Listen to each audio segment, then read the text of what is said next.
Ba't nagsaw-saw ka dyan sa discussion? Ay, okay, live na tayo. Okay. Ano tayo dyan?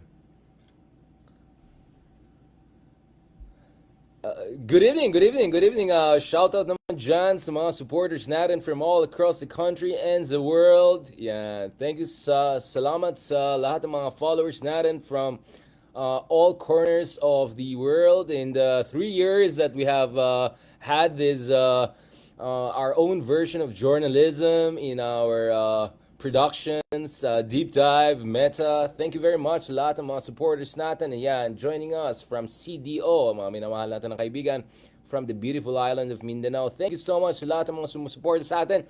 Speaking of which, shout out dyan kay, ano ba, soon to be senador na ba ang tawag natin sa kanya? Sir Ben Tulfo. Thank you very much, sir, for balita ko. Yung parang kay Rendon. Balita ko, sabi ni Rendon, hindi siya pumapatol sa matatanda. Okay. idol natin yan. Nako po. Mukhang papunta na tayo sa three Tulfos sa susunod na Senado based on every number I'm looking at. Of course, nothing is impossible, but everything is possible kung ikaw ang Tulfo nowadays. So I think, without a question, ng mga Tulfos are still gonna most likely come up as the biggest winners of the upcoming elections and basically biggest winners ang ating politika. Think about it, guys, ang mga Tulfo. Bakit yung bosses ko parang good evening. No, but seriously, I mean, it's incredible that the Tulfos are achieving these guys without any bailiwick. There's no solid South, there's no solid North, there's no solid Manila, wala. Palang solid Tulfo, right? Solid na isumbong mo, 'di ba? Solid support sa mga idol, 'di ba? So I think it's quite incredible. I think that folks with no bailiwick, no specific essentially launching pad, and are in a position to. So I'm looking at all the surveys I have, including kagabi may nag-send din na isa pa dyan sa akin. Isa pang internal survey na pinapakita sa akin. So based on this, Erwin Tulfo is basically 100% chance na maging senador, and slightly mag-adjust yung calculation natin. I think last night sinabi natin 75% or 70% chance na Ben Tulfo ay papasok sa next Senate. Well, guess what? This number that was sent to me kagabi lang, this puts Ben Tulfo actually at even a higher, almost 80% chance. Okay, so ito yung sinend sa akin kagabi lang, guys. Okay, shoutout naman dyan. Okay, lagyan natin yung seryoso natin eyeglasses. Okay. So, again, Christopher Bongo, number 1, tied basically with Erwin Tulfo. But, again, sabi ko nga, the final result will most likely not favor Bongo because, remember, pag ikaw ay nasa alyansa at sa administrasyon, you're expected to have a 5 to 10% bump because of yung mga sample ballots at quote-unquote makinarya ng gobyerno. So, if the margin of error is 3 to 5% and the difference between Bongo and Tulfo is 2 to 3%, again, no surprise that actually Erwin could come on top. Nevertheless, Erwin Tulfo saw a 12 points decline, at least based on this internal survey. Again, hindi ito public. This is an internal survey that was forwarded to me. Dito, Erwin Tulfo had a 12 points decline over the past month or so. So February, he was at a high of 58.3%, 13 points ahead of Bongo. Bongo goes from 42%, in February to basically 50.3%. Erwin Tulfo drops from 58% to 46%, but nevertheless, basically 100% silang pareho chance na makapasok almost sa next. But as I said, if you were to bet, you would bet more on Erwin to come on top rather than Bongo for factors that you mentioned. Now, this one also confirms, itong internal survey also confirms, by the way, this internal survey was conducted 23 to 25th of April. So, barely a week, yung last week lang, basically. So, ito na talaga, almost itong maging huling survey, pre-election survey. So this is the latest survey. Kahapon pinag-usapan natin early April and mid-April survey. Now I have an April 23 to 25 nationwide survey, commissioned yan, privately commissioned. So for internal purposes lang to. So walang agenda dito na magpapacute or ganun. Finorward lang sa atin and I felt it's important to put it. So Erwin Tulfo had a 12 points drop, which is one of the highest. But the highest drop is actually Manny Pacquiao. We'll discuss very shortly. Nevertheless, going back to this. So almost 60% Tulfo is down to 46.3%. But then again, things could change in the coming week or so. And of course, you have the bump, the Alianza bump factor that you have to take into consideration. And then here, Bato de la Rosa, right? From a low of 36%, which was still quite high, he's now at 40%, which puts him in a solid third position. But he's almost statistically tied with... Saan natin? Saan na yung ano natin? Ito. But Bato de la Rosa is almost statistically tied with, good evening, with Ben Bitag Tulfo. And of course, in the case of Ben Bitag Tulfo, hindi siya administration, hindi siya opposition. Ano siya? Bitag siya. Alright, so he's basically fourth, but within the margin of error, almost third tied with Bato de la Rosa. Interestingly, dito sa survey niyan, Bitag or Ben Tulfo went from as high as 49% in February. Now is down to 36.1%. So you can see both brothers, Erwin and Ben, had a double-digit drop of 12 and 12.9%. But nevertheless, despite that significant drop from February to April, nevertheless, they're still in a contention for the number 1 to 3 spot, which is quite incredible. It shows tremendous amount of resilience that the Tulfo brand still has in these elections. Good evening. Okay. Balikan natin yan. And then, Tito Soto. Buyaka siya. Mahalaga yan kay Tito Soto because most likely, he will be, again, Tito Soto is at around 75% or 70% chance to enter the next Senate. And I would say he's almost at 90% chance, if not more, to become the next Senate President. Speaking of Senate President, anong petsa na? Anong petsa na, guys? It's April. Ay, May na pala. May na tayo. Hindi pa rin na-interpret ng ating minamahal na Senado at yung Senate President natin na napaka-fashionista at napakagaling at mas fitted pa sa atin yung mga shirts niya. Yun, hindi pa rin na-interpret ano ibig sabihin ng forthwith. Yeah? So it looks like almost certainly Cheese will not be the next Senate President come June, July. And my sense is Tito Soto is really in the number 1 contention to take back the position he held back in the day. And let's not forget, Tito Soto, mahabang usapan yan, baka maging libelous pa. But, seriously, in fairness to him, if there's one thing I'm gonna give to Tito Soto is that during the time na binubuli ni Digong yung Senado at saka yung mga gawa ng kalokohan para lang makulong si Trillanes, yung sabi lang bigla, hindi namin mahanap yung original copy ng kanyang amnesty by President Pinoy. It was no less than Tito Soto who held the ground and who held the line and made sure na yung Senado as an institution was protected and in ipso facto na protektahan din si Senator Trillanes until the government had to back down. So in this case, this is Tito Soto. Tito Soto's numbers also quite dropped from 45.2 to 35.7%. So he's actually among the top 5 biggest losers in terms of numbers. But again, it's quite incredible that despite the fact that he lost 9.5% between February and April, still he's within contention to be top 5 and he's almost tied with Ben Tulfo. So in contention pa rin siya for some of the top spots there, which is quite incredible considering parang halos wala akong nakitang Tito Soto advertisement. May nakita ba kayo? I don't know, like ako halos wala. I've honestly haven't heard him at all during this election season. So it's quite incredible yung kanyang resilience there. Guys, mamaya na tayo kay yung mga kaibigan natin dyan sa mga ka-DDS natin. Mamaya na tayo. And then you have Pia Cayetano, who also saw a drop 5.9%. Bong Revilla saw a drop 9.9%, but still in contention for top 10. Then Lacson also saw 8.9%. And then Camille Villar also saw 2.8% drop, and Binay Abi 1. So basically, if you look at it, lahat ng lahat ng membro ng alyansa ay sobrang laki ng baksak ng numero nila.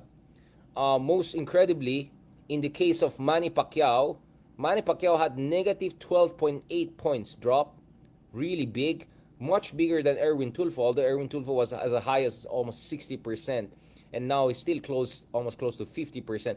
Manny Pacquiao is basically hindi na siya sa Magic 12 dito sa isang survey niyan. So, kaya nga, he really needed that, his number 13 here. Um, well, statistically, he's actually within still the Magic 12 potentially, but ang laki ng drop ni Manny Pacquiao, and honestly hanggang ngayon nagkakamot ng ulo mga tao. How did he drop so low from 36.3% in February to 23.5%? Maraming mga teorya. Yung isang teorya natin guys is that baka hindi tayo nag-Italiano or Ingles, it's Tagalog. Itong isang teorya dyan is biglang parang wala sa eksena si Pacquiao. Wala rin ako narinig masyado sa kanya in terms of national positioning and all. But if you look at Manny Pacquiao, when it comes to Senator Manny Pacquiao, I was told that he's the most loyal attendee when it comes to President Marcos Jr.'s sorties. Parang perfect attendance daw siya. So, probably that explains why. Because if we were to believe, guys, self-proclaimed po. Sana naman yung mga ka-DDS natin, kung magtutroll naman kayo, isa-isin natin yan. Okay. Saan kayo kumukha ng mag-proclaim na yan? Saan banda? Ayan naman tayo eh. Ayan naman tayo. Kung mag-aasaran naman tayo, isa-isin naman natin ang ano natin, di ba?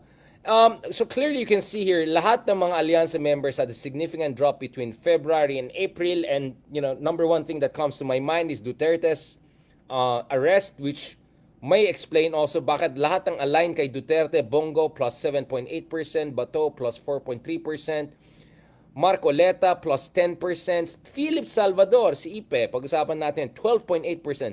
Actually, si Philip Salvador is the biggest winner over the past 2 months. Hindi ko siya, meron ba siyang version din na good evening? Ganun.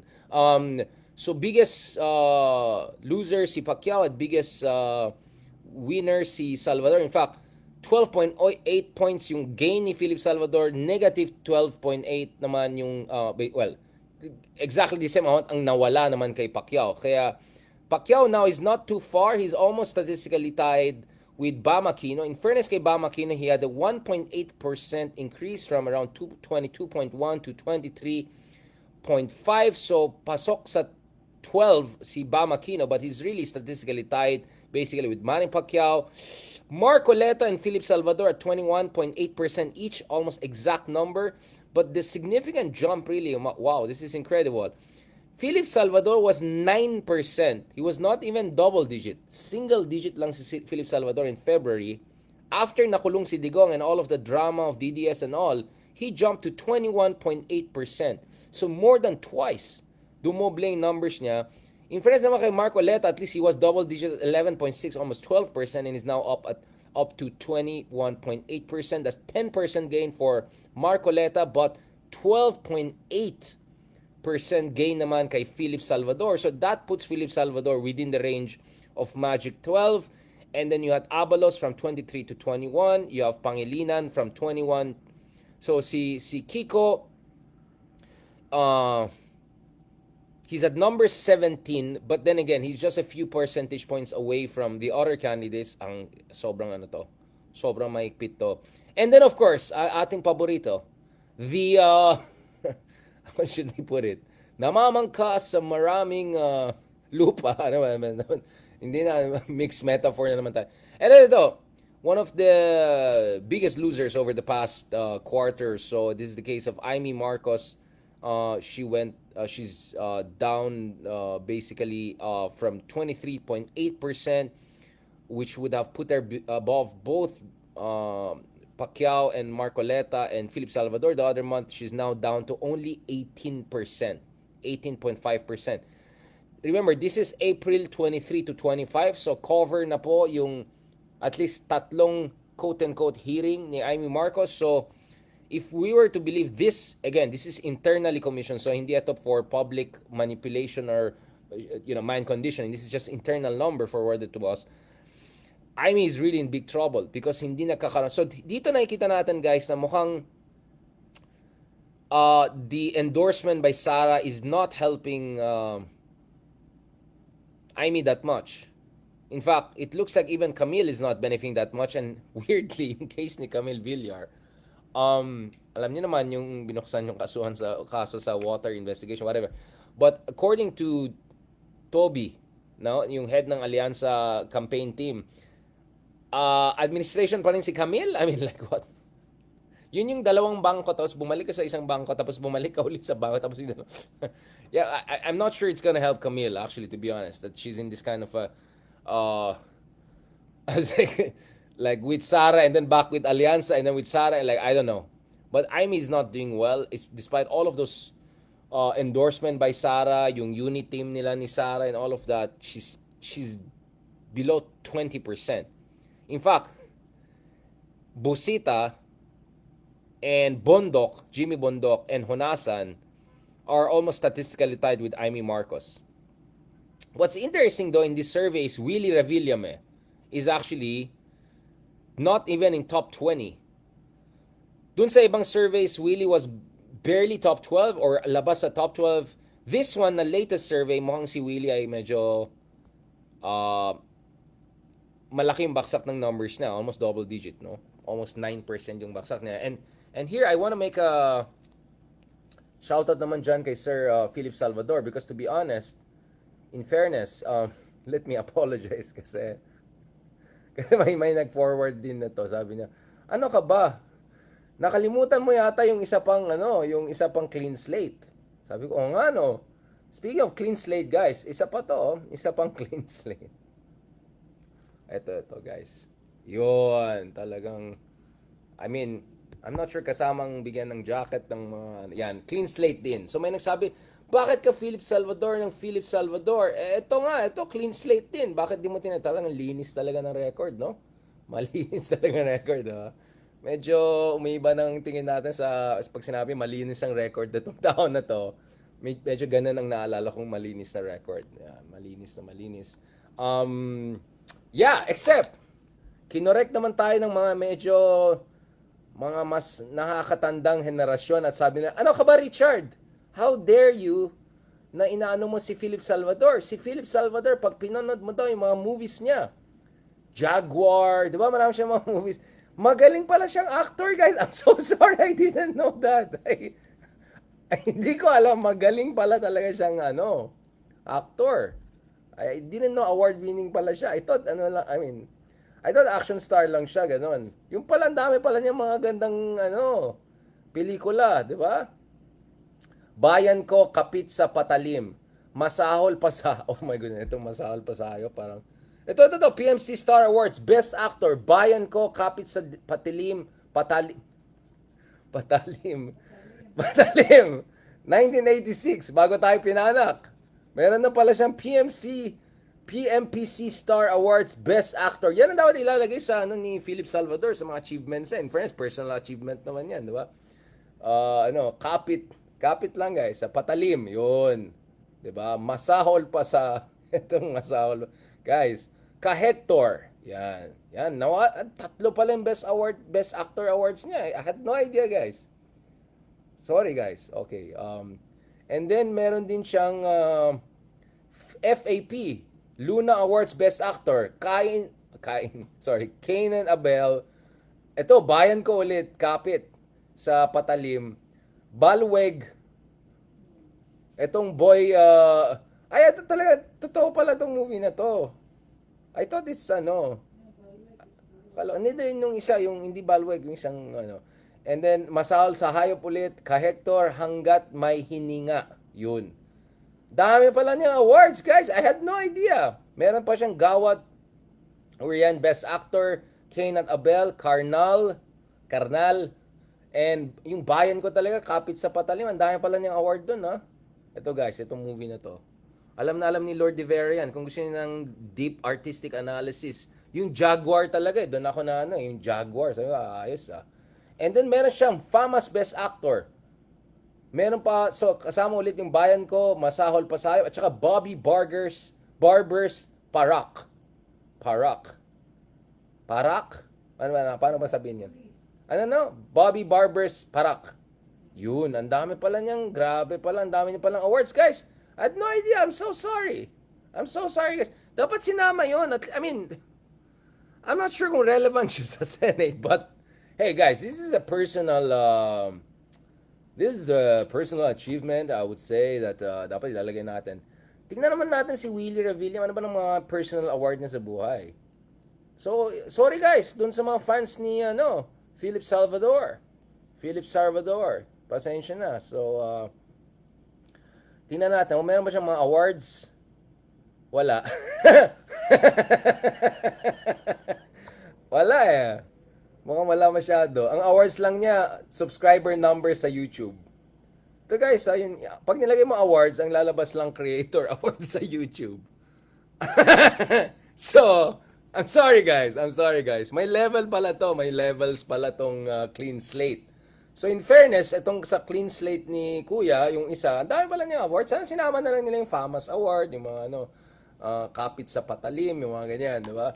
Ito talagang wala eh. Wala. Pati, kahit sa showbiz, wala palang award tong Kuya na to. Ang awards lang po niya, paras lang pala kami. Creator Awards sa YouTube. Okay. So, medyo tapat pala kami ni Sir, medyo YouTuber din pala si Kuya. Okay. Congrats. Congrats. Hindi, meron naman siya mga Mel TV host, mga ganyan-ganyan, mga ganyan. Pero, I mean,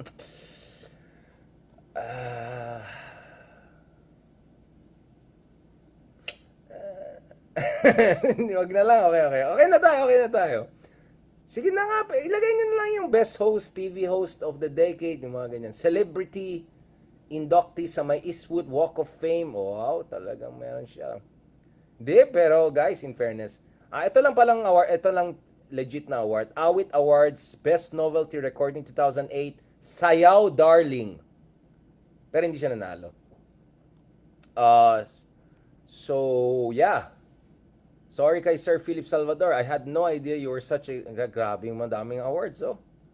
Meron palang movie na ganon. Hanggat May Hininga. Ka-Hector, Masahol pa sa Hayop, Balweg, Bayan Ko. Ito tanong, Bayan Ko, Kapit sa Pataling. Daming awards, guys. Daming awards. Anyways, I'm just being fair, guys. I mean, kasi may nag-comment, Richard, may mga personal achievement naman yung isa. Kapit lang. Kapit sa patalim. Kapit lang. Wag muna tayo mag-give up. Kaya sabi ko, guys, actually nagtataka ako because kung anong relate nung pinagsasabi ng Constitution 1970? Palpak din ang Constitution ni Marcos Sr. Palpak din ng isa pang Constitution. Huwag na kayo dyan. Ito, balikan natin to.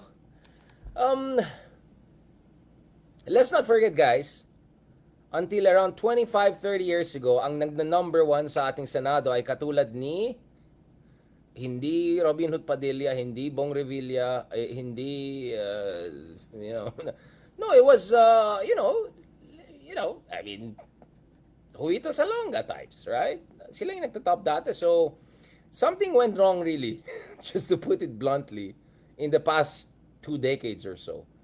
To 2010 yata, di ba, nag-top na si Bong Revilla ng Senate race. So actually, that should have been already the wake-up call na parang, okay, papunta na tayo sa exciting part, di ba?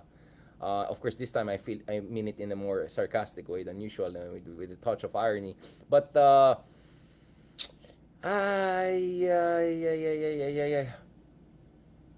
ako, ang basa ko talaga, guys, yan is basa ko talaga, guys, yung ba't hindi nanalo yung Jaguar? Okay, anyway.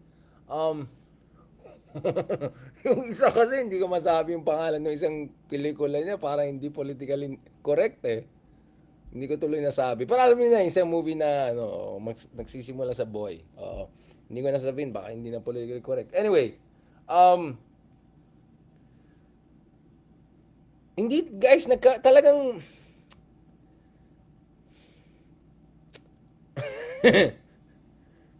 nagtataka lang talaga ako bakit hindi na lang si Andrew E. ang tumakbo, di ba? Sa totoo lang parati ko sinasabi, dapat ang tumakbo si Andrew E. Actually, believe ako kay Andrew E. Di ba siya yung kumanta ng di ba? Humanap ka ng hindi gwapo. Yun na lang, para sobrang politically correct na tayo kasi twist naman nung Andrew E. Kaya natin yung mga awards ni Andrew E. Guys, check natin Andrew E. Parang excited na ako to see his Andrew E. Tingnan natin yung mga awards niya. Maraming awards din yan. Oh, Nanalo siya. Second PMPC Star Awards for Music Rap Album Club Zilla. Oh, nanalo siya. Tapos nominated pa siya for Mixed Music Awards Favorite Urban Video, Ikaw, Humanap Ka ng Pangit, Part 2. And then, Awit Awards, Best Novelty Recording, Cowboy, Cowgirl. Yun, nominated siya. In fairness naman, may mga awards naman si Kuya. Oh. Yun ang dapat tumakbo sana para may, may teammate na si Robinhood Padilla. In fact, I would say, malaking chance manalo si Andrew E.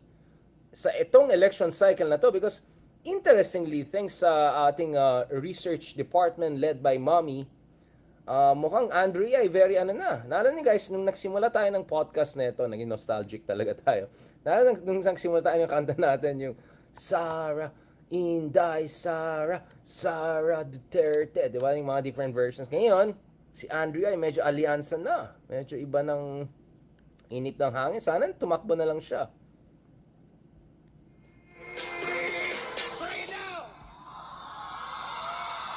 Ay, tapos na. Ba't tapos na maring sinend mo sa akin? Break it. Ba't tapos na? Oh, di ba? Quezon ay nagkakaisa. All the way. All the way. Quezon ay nagkakaisa. All the way. Kanta yan! All the way. Oh, Quezon ay nagkakaisa. All the way. All the way. Yun. Oh, madalas. That's it. Anong kanta yan? Ang alyansa team. Oh my God. Parang mas magaling yata kumanta dyan. Ano? Sa ating harapan, kasama ni Andrew E. parang mas maganda yung kay Inday Sara. Dale. Let's go. Let's go. Sabi na maingay, o madalas, ibinibigay ang souvenir sa pinakamahal. Parang komplikado tong kanta natin. Hindi ko maintindihan. Anong kanta yan? Anong pina-forward mo sa akin? Parang hindi totoo. Totoo ba to? Patay na patay.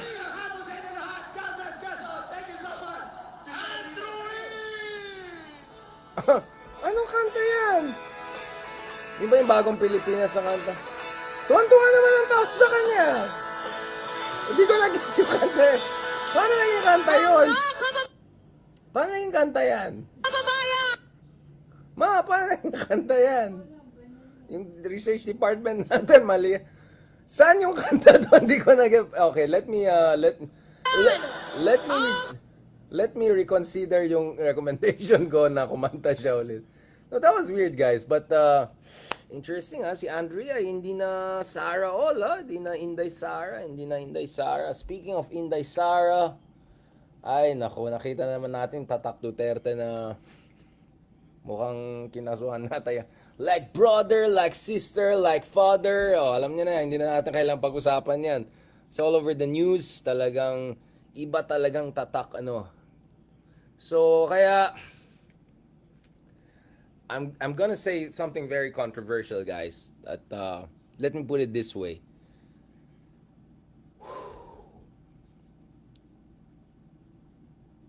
Wag na lang.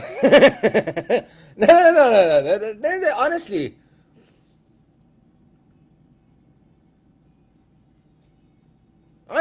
Ito I'll put it this way.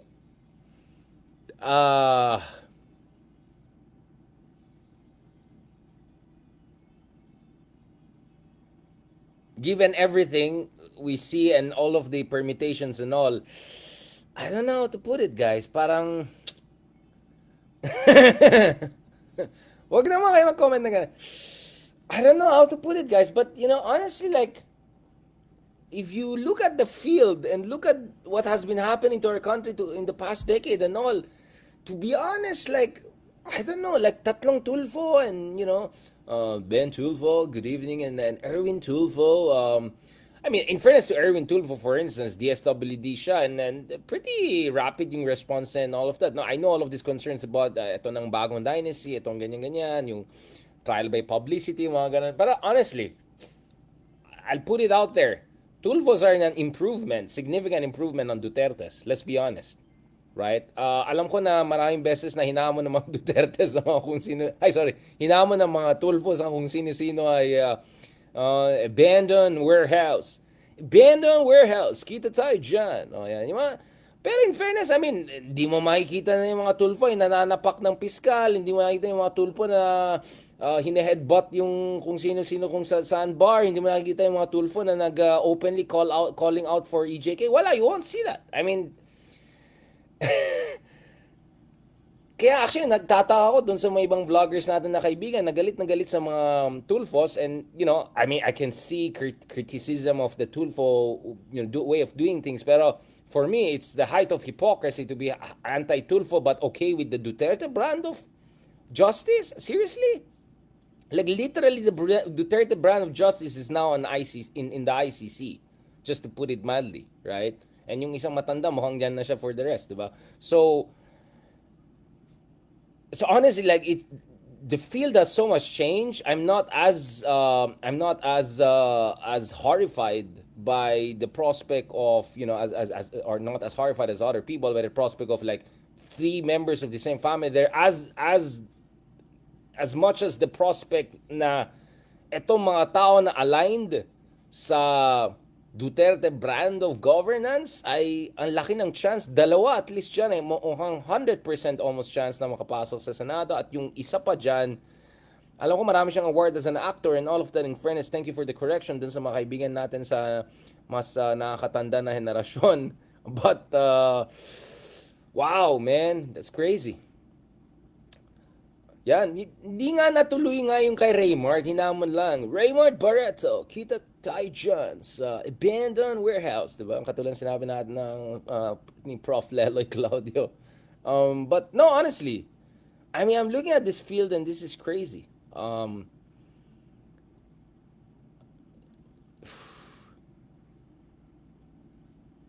you might have a Senate whereby you have Bong Revilla, Lito Lapid,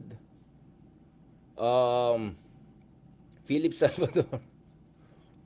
Actually, to be honest, even Manny Pacquiao being back in the Senate is not as shocking, to put it mildly, as before. In fact, again, looking at this field, parang preferable pa for Pacquiao to be back in the Senate. Although sana naman, sir, yung absentee rate natin ay medyo improve naman natin ng konti, sir, diba? At sana medyo pasa naman tayo ng mga batas na hindi lang nakiki-co-author lang or ano lang.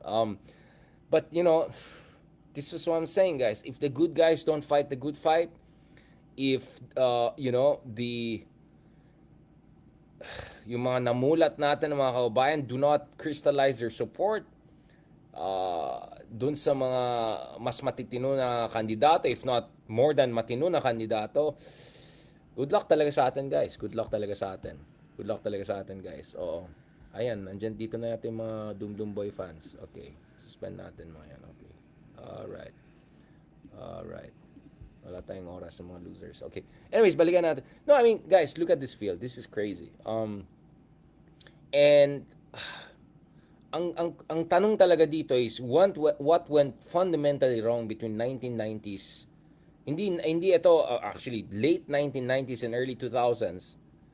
Kasi remember, sino nag-top ng, again, not necessarily the most ideal leader, but Maro has topped the Senate race before Bong Revilla topped the Senate race. So something really went wrong in the 2000s. It looks like the Arroyo admin comes to my mind. Something went so wrong that basically since 2010, mga nagtatop pa ng Senate race natin, sino? Cynthia Villar, Bong Revilla, Grace Po, and Robinhood Padilla. And then now sa lahat ng mga surveys, si Bong Go or Erwin basically ang naglalabanan for number one, right? Although this is Senate race, we won't know who's gonna be number one until the final tally comes in. I won't be surprised. There will be surprises again in terms of who's number one at sino makapasok sa last slot or two. But Guys, this is crazy. This is crazy. Kaya talaga pag-aralan natin, it's not something really went wrong in the 2000s and all in terms of the whole dynamics. Ako para sa akin, I think unang-una the whole PR industry and retail politics and all really contributed to all this blah blah blah. Last time I checked, these elections wala man lang meron bang COMELEC debate? I mean like was there even a single like high level debate or anything? Parang wala, 'di ba? And then honestly, even yung mga mas matitinong mga kandidato, ano bang sinabi nila on the issue of ICC, Sara impeachment, right? Or substantive issues. West Philippine Sea, parang si ano lang, si Tolentino lang, si Francis Tolentino lang may who's now only at 10%, basically. Wala na yan, malabo na yan. Siya lang. And then, okay, again, yung mga mas matitinong kandidato, ano sinabi na sa West Philippine Sea at sino yung mga pro-China candidate, allegedly, etc. Wala akong narinig. Wala akong or kung meron man, it must have been so infrequent na hindi lumilitaw sa mga algorithms natin.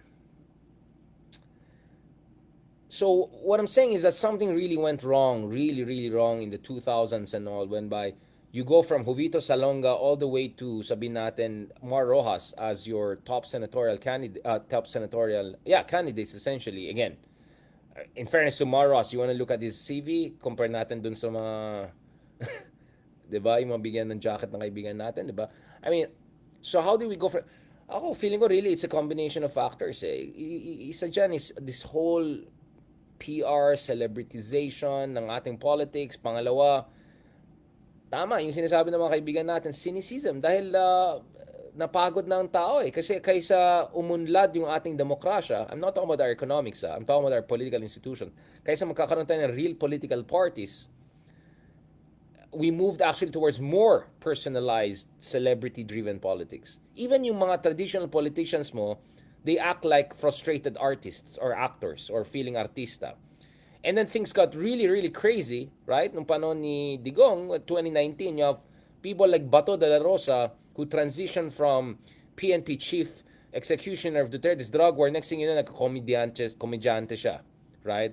And in fairness kay Bato, he's a natural. Like, kumpara mo yung mga food vlogs ni Bato, they look extremely natural and authentic and literally, if, you know, kung wala kang pake sa issue ng EJK and West Philippine Sea, whatever, actually matutuwa ka sa kanya.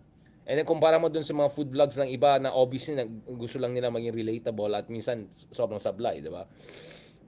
Something has gone wrong. And that's what I'm saying. Ang problema natin ngayon is, I think practically all major campaigns are led more by PR people and increasingly vloggers rather than real thinkers and, you know, serious people, you know, like who want to really elevate the level of political discourse and policy discourse sa ating bansa. So basically, ang nangyayari is election time is pakit time, right? Vlogger time, whatever, PR time. It's not a serious exercise in democratic engagement. Hindi siya seryosong usapin ng polisiya, politika, anong kailangan natin ng bansa, mga prinsipyo, etc. And then, pagtapos ng elections, bahala na kayo sa buhay nyo. Okay, nanalo kayo, do your thing. Basically, do your thing. And then, in our polarized politics, okay, ikaw ay, factotum ni ganitong dating presidente ng Duterte, sige, expected sa'yo na ito lang gagawin mo pag nasa Senado ka, defend. Ito naman ganun. You know what I'm saying? And third, sabi ko nga, dito talaga nagkakulang tayong lahat eh. Because, and I would really put the blame on educators and media, and I basically belong to both fields. Na-explain ba talaga natin ano yung kahalagaan ng mga debate sa Senado nung panahon nila Jovito Salonga? Kilala pa rin ba si Jovito Salonga ng mga bagong henerasyon? Pinapanood ba yung kanyang mga debate? Meron bang mga YouTube videos kung saan ginagawang exciting, relatable yung mga debate sa Senado na napakataas ng antas pero pagdating sa relatability or understandability, you know, comprehension level ay medyo hindi wala dyan. And then, so, that's what I'm saying, guys.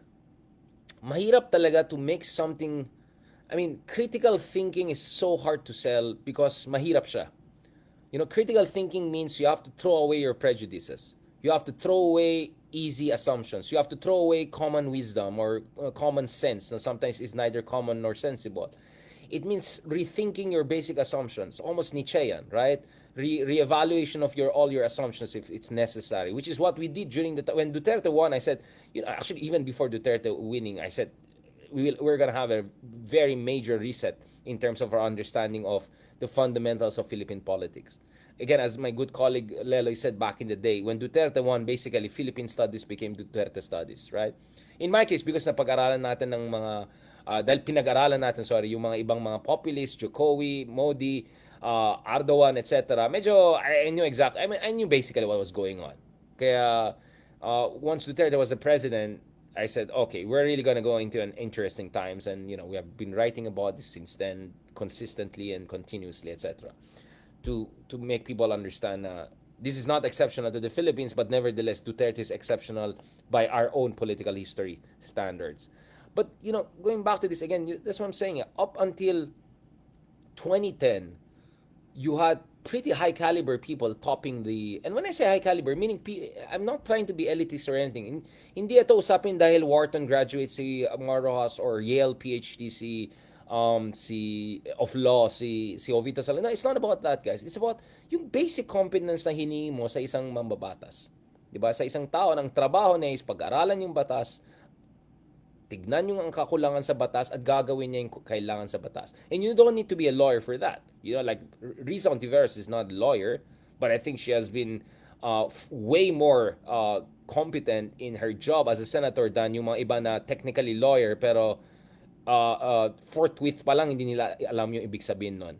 Kailangan daw ng Supreme Court, hindi kailangan ng dictionary, diba? I mean, that's what I'm saying. Hindi ito usapin na abogado ka ba o hindi ito usapin na Ivy League school ka or Big Four school. Hindi yun eh. Ang usapin dyan yung basic competencies. So, ang tingin ko is actually, by Mr. Palengke pa lang nakita ko na papunta na tayo sa pakit style of politics. I remember very well yung Mr. Palengke ni Maroas, which did very well. I mean, he became number 1 senador, and basically from there he was eyeing the presidency na, diba? Kasi naturally for topping the Senate race, national level, he broke the record. So, okay, but anyway, the rest is history, alam na natin yan. But the point is, something really went wrong throughout all these years. And it just got worse after that. In fact, for me, one of the most instructive comments is when, nung parang inaway si Digong or something, sabi ni Digong, ayan, si Bongo, patakbuhin ka na, gawin ko ng senador. So you could see how dismissive some people were getting about the position of Senado. Na parang, wala rin pala tong Senado na to, ano na lang to, di ba? That's what I'm saying. So by the time Digong was there, I'm sure it was not Digong alone. A lot of people were just looking at the Senate and saying, wala lang yan, di ba? So yun ang mga kailangan natin pag-aralan. What went wrong in the 90s, but most important in the 2000s, saan tayo nagkakulang in terms of explaining to people ano bang totoong trabaho ng senador. Kaya umabot tayo sa ganitong sitwasyon kung saan basically ang argumento ng ibang kandidato is, malinis naman ang track record ko, wala naman akong ninakaw, wala naman akong ginawang masama. Right? At proud na proud pa sila. Wala silang polisiya. Sabi nga nung isa, wala man lang silang strategiya. Hindi kami gagawa ng strategiya. Basta malinis kami. Wala kami alam sa politika. Wala kami alam sa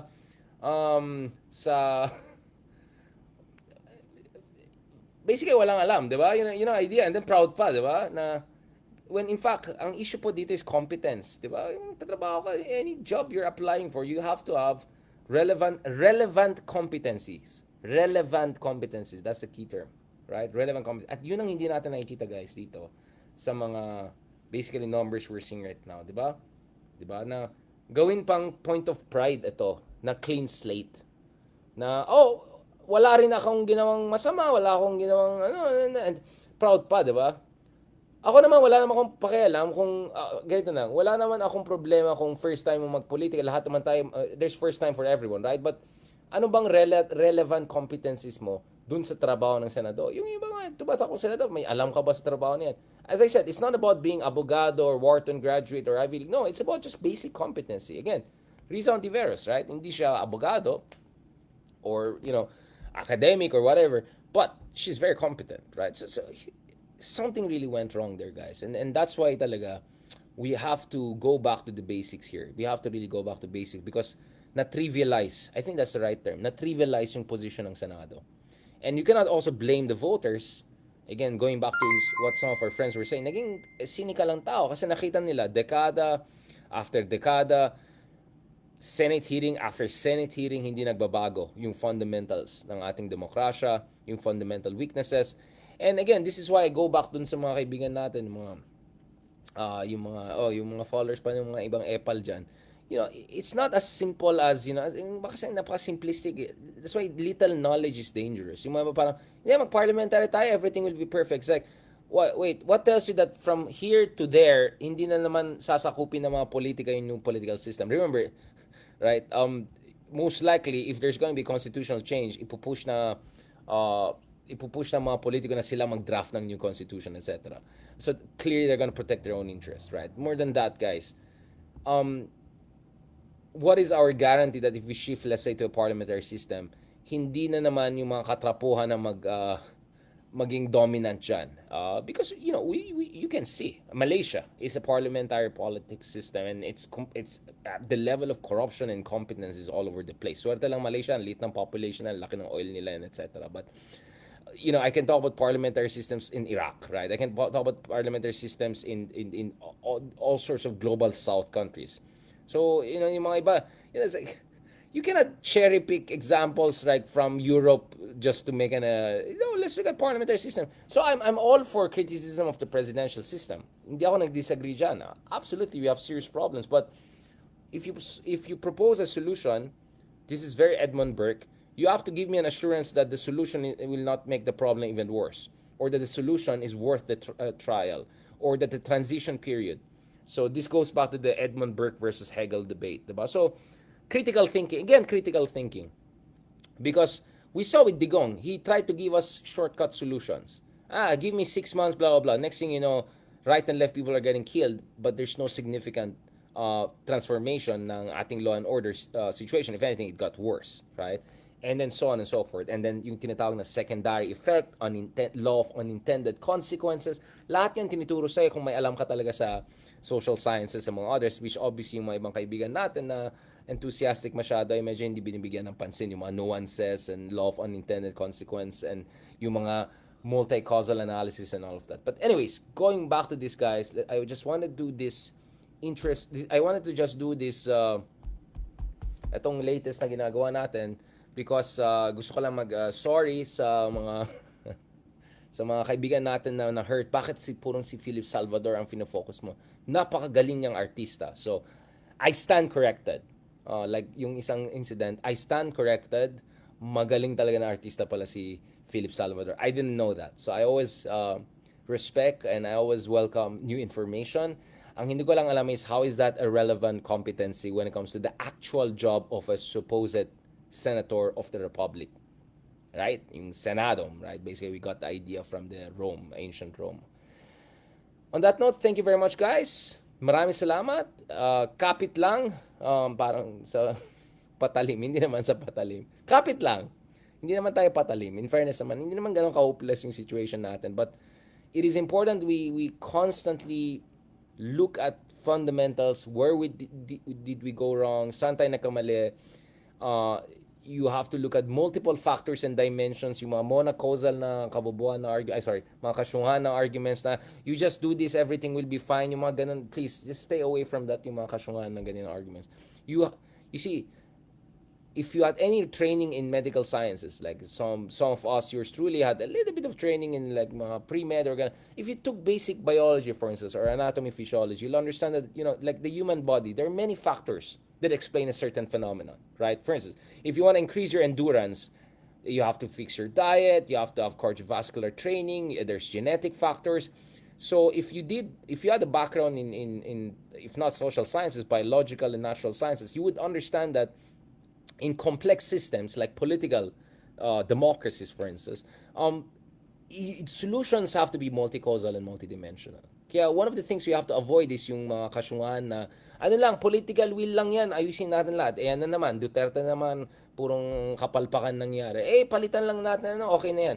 You see, yung simplistic thinking is dangerous. As I said, little knowledge is sometimes way worse than complete ignorance. At least kung completely ignorante, medyo you have the humility to accept your limitations. Ang problema yung mga iba, may little Dunning-Kruger effect. May konting knowledge lang, ang yabang-yabang feeling nila. So it's very, very important, guys, for us to understand the complex set of factors that contribute dito sa mga problema natin sa ating kasaysayan and then accordingly approach that. Kaya, ang purpose talaga natin, guys, dito sa mga podcasts and other interventions natin is to impart to you critical thinking. So you don't come to my show and say, okay, I know exactly what we should do in the Philippines tomorrow. If there's any vlogger or any people, especially mga ibang pretentious pa intellectual, if they're telling you they have the solutions, most likely they don't have, and most likely they don't even know what they're talking about, right? Because the first rule of the thumb dito is critical thinking, meaning examine what is the situation and then examine all of the supposed solution to make sure you don't even make it worse. Kaya nga, di ba?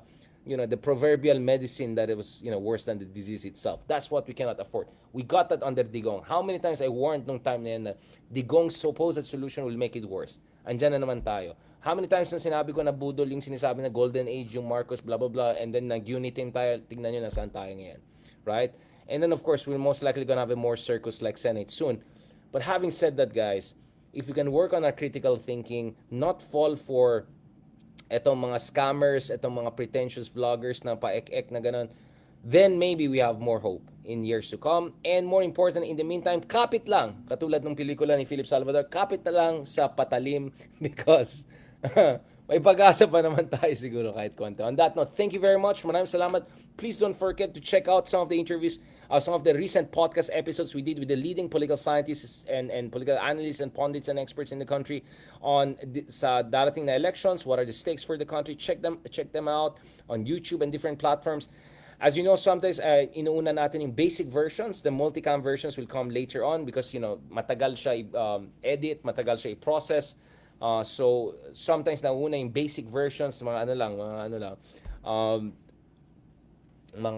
GoPro versions lang. So don't worry about it. A high-end version is gonna come soon for all of the interviews we did, especially the superstar interviews we did with superstar political scientists, Prof. Ranjit, Prof. Cleve, Dean Gad, all of these great folks, and then of course Prof. Sherwin, and then of course with Justice Scarpio, Admiral Ong, and yours truly, actually, andun pa, si Ronald Llamas, of course, let's not forget. So please check those things out because hindi madali gawin yan. It's not easy to put people together. It's not easy to have those interesting conversations. Remember, sometimes I tape like multiple episodes in a day. So minsan kung masyado tayo madaldal and all, it's actually my way of trying to make sure na I keep the energy high. So pasensya na if sometimes we go a little bit overboard. But we have to do what we have to do, guys. We have to do what we have to do. On that note, thank you very much, guys. God bless, and please continue to support yung ating maliit na komunidad by subscribing and being a member dun sa ating YouTube channel, and also subscribing dito sa ating different platforms including Spotify, Deep Dive with Richard Hidarian, and of course yung Facebook natin, Richard Ferranday Hidarian. Meron din tayong TikTok, meron din tayong Twitter, but much of our content comes out in these major platforms. On Spotify naman, as I said, we're hoping to replicate our success last year.